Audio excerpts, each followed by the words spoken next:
Hello बच्चों, let's read this question. The question say that statement first hydrogen show resemblance with alkali metal as well as halogen. Statement second hydrogen exists in atomic form only at high temperature.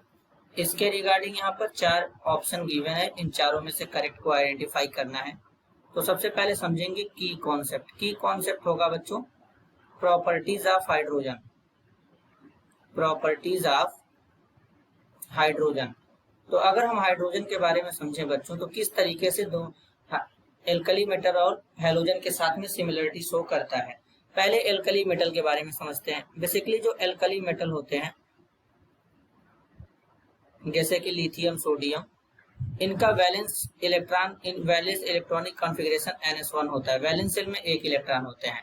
तो अब जैसे alkali metal है sodium, atomic number 11, configuration 1s2 2s2 2p6 3s1। तो इसके valence shell में एक electron है। तो ये क्या करता है, एक इलेक्ट्रॉन को डोनेट कर देता है और Na+ में चला जाता है।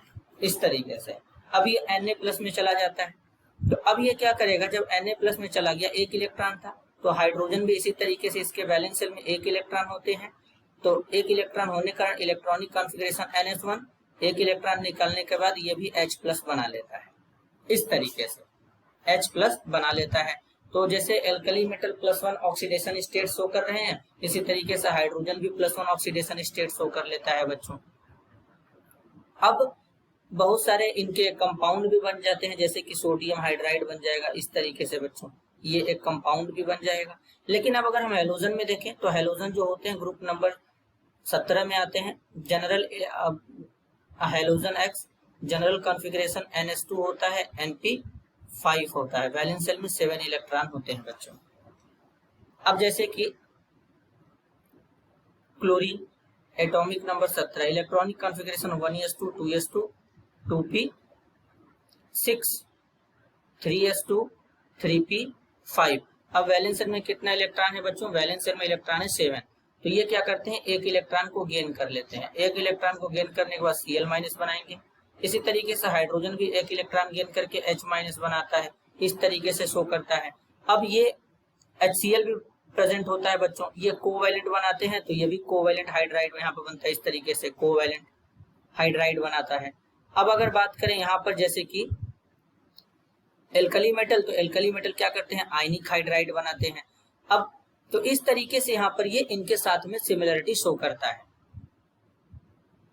इस तरीके से इनके साथ में सिमिलरिटी शो करता है। अब हैलोजन का -1 ऑक्सीडेशन स्टेट है, तो अब इसका भी हाइड्रोजन का भी -1 हो जाएगा। तो इस तरीके से ये क्या करता है, दोनों के साथ में सिमिलरिटी को शो करता है। तो पहला स्टेटमेंट यहाँ पर करेक्ट है। सेकेंड में बोला गया है तो बेसिकली हाइड्रोजन जो होता है बच्चों, एटॉमिक हाइड्रोजन, एटॉमिक हाइड्रोजन बहुत ही ज्यादा रिएक्टिव होता है। नॉर्मल टेम्परेचर पे एग्जिस्ट नहीं करता है, हाई टेम्परेचर पे एग्जिस्ट करता है। कैसे बनेगा, मॉलिक्यूलर हाइड्रोजन लेंगे, मॉलिक्यूलर हाइड्रोजन लेंगे और इसमें क्या करेंगे, इलेक्ट्रिसिटी पास करेंगे टंगस्टन इलेक्ट्रोड के साथ बीच में। तो यहाँ पर इलेक्ट्रिसिटी पास करेंगे, इलेक्ट्रिसिटी पास करेंगे, टंगस्टन इलेक्ट्रोड रहेगा। तो जब इलेक्ट्रिसिटी पास करेंगे, यहाँ पर इलेक्ट्रिक करंट होगा, तो टेम्परेचर कितना होगा, 2273 केल्विन का हाई टेम्परेचर पे, तब जाके ये एटॉमिक हाइड्रोजन में कन्वर्ट होता है। इसे एटॉमिक हाइड्रोजन कहते हैं। और यहाँ पर एनर्जी भी इस तरीके से रिलीज होता है -436 किलो जूल में। तो ये बहुत ज्यादा टेम्परेचर पे बच्चों यहाँ पे क्या करता है, एग्जिस्ट करता है। तब जाकर ये एटॉमिक हाइड्रोजन का फॉर्मेशन होता है, क्योंकि बहुत ज्यादा रिएक्टिव होता है इसीलिए। तो स्टेटमेंट 2 भी करेक्ट है। तो इस क्वेश्चन के लिए करेक्ट आंसर होगा option first. Both statement first and second are correct. This is your answer. I hope you understood it well. All the best.